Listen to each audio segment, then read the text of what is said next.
Welcome guys sa ating video tutorial. So meron ngayon tayo dito Nitro Acer, no. So gaming laptop siya. Ayan, Nitro 5. So problem na ito is namamatay siya, no.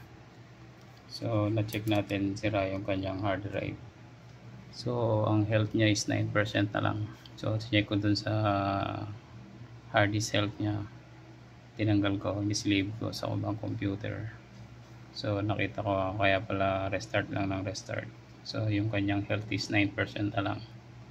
So buti na recover pa yung ibang files niya sa ni-sleeve ko sa ibang computer. So ngayon gagawin natin is i-upgrade na lang natin siya ng SSD. So ayan, 512 na 2.5 SSD. So ayan, A-data. So ayan, ganyan lang siya lagi guys. Tapos mag-blow screen siya. Ayan, ganyan, nag-blow screen. So ayan siya lagi. Hindi na siya nag-boot. So problem niya is hard disk. So ayan, patayin natin. I-upgrade natin yung kanyang hard disk.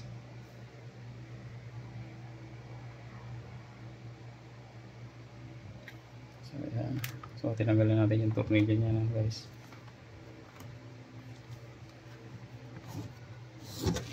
So ayan.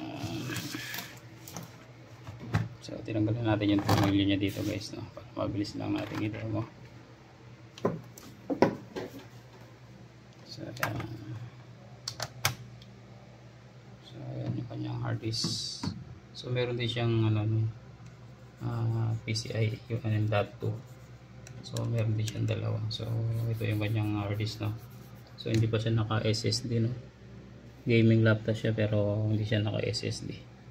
Dito wala rin naman yung kanyang M.2. So 2.5 din ipapalit natin. So yan yung kanyang hard disk. Tatanggalin natin. So kukunin natin yung kanyang hard disk.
Sumama niya dito.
So, yan natin.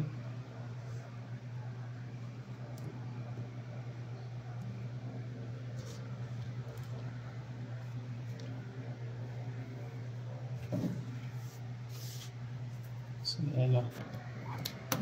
So, ayan o, boot device yan. So, kasi wala pang naka-install na OS na guys. So, install na natin ngayon siya ng OS. So, wala tayo ng installer natin sa USB. So, yun guys, meron tayong USB na. Sasak natin.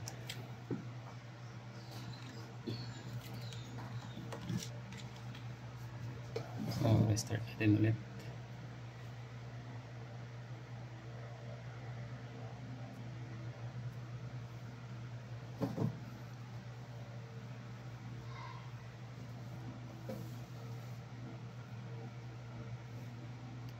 So, ipubot na siya sa USB na. Hindi natin mag-boot sa USB.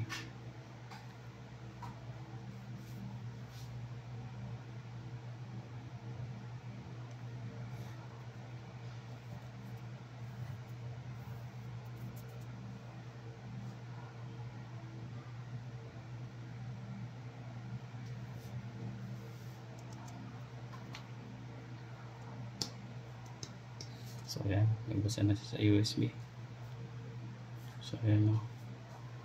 So automatic naman siya mag-install sa USB. So hindi gumagana yung mouse sa installation. So tap muna tayo. Install. So sabay install na natin sa pag-upgrade ng hard disk.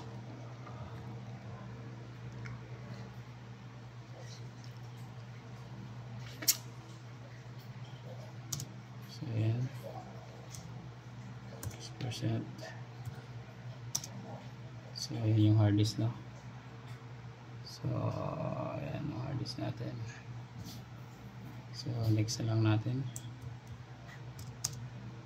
Play natin. Okay. So ayan, next.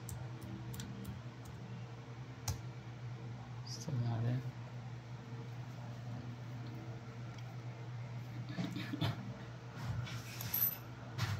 Nag-install na siya, no? So ayan, tayo natin matapos 1%. So i-post muna natin para hindi mahaba ang ating video. So ayan, 55% na tayo guys sa installation. So ayan. So post natin ulit.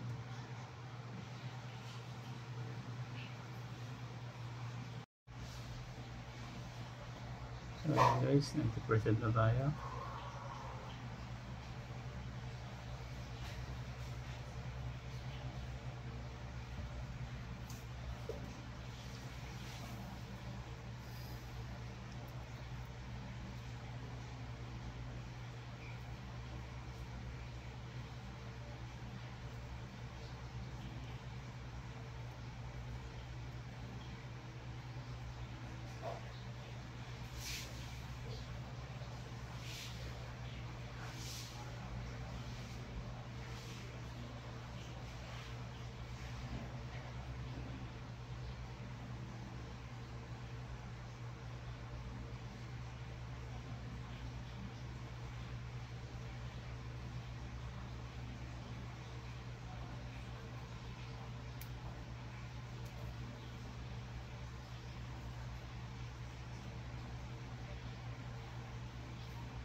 So ayan, tapos na siya guys.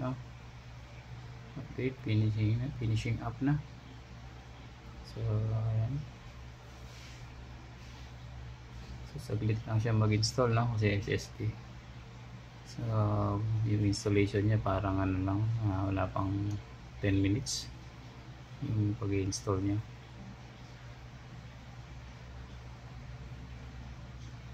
So ayan, nag-restart na.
So ayan, next lang natin.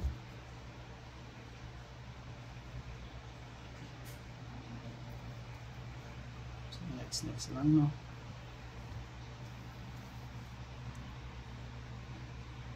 So nalagyan natin username. So user na lang, user na lang.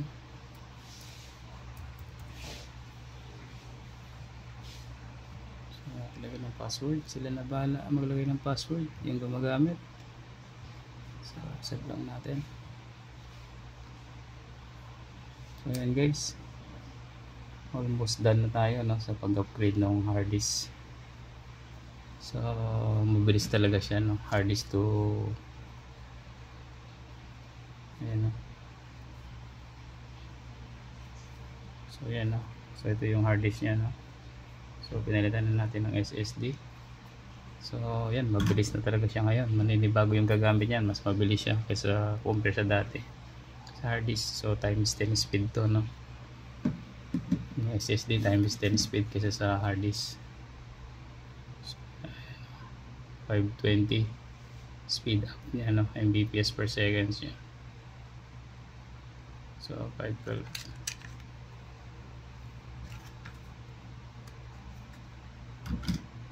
So, tingnan lang natin matapos, guys.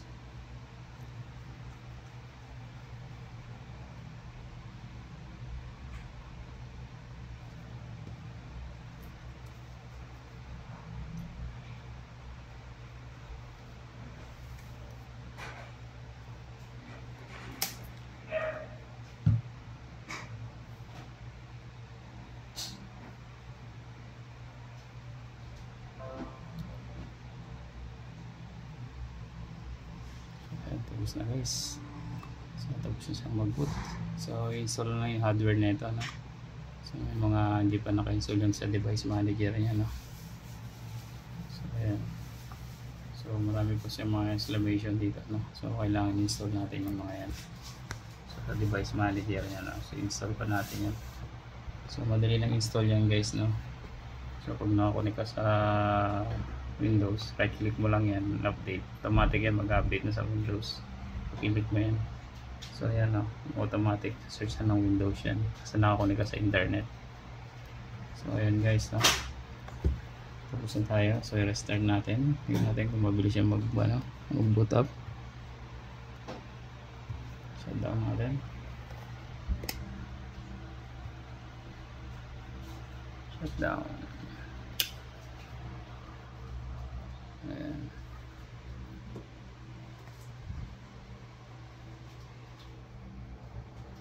So ayan, try natin kung ilang seconds yung boot up nya. So ayan, 1, 2, 3, 4, 5, 6, 7, 8, 9, 10, 11, 12, 13, 14, 15, 16, 17, 18, 19, 20, 21. So yan. So 21 seconds. So restart pa natin sa shutdown. So ayan, mabilis lang yung shutdown, no. So 21 seconds, no, mabilis na yung.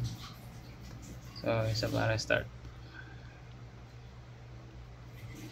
1, 2, 3, 4, 5, 6, 7, 8. Ayan guys, 8 seconds lang, no, kasi kanina nag-update siya. So 8 seconds lang siya guys. Tingnan natin kung consistent yung 8 seconds nya. Start pa natin. So kung magkakaroon ng mga application lang, mabilis pa rin siya, no, compare mo sa hard disk. So 8 seconds na walang laman pa, mabilis na yun. So on natin ulit.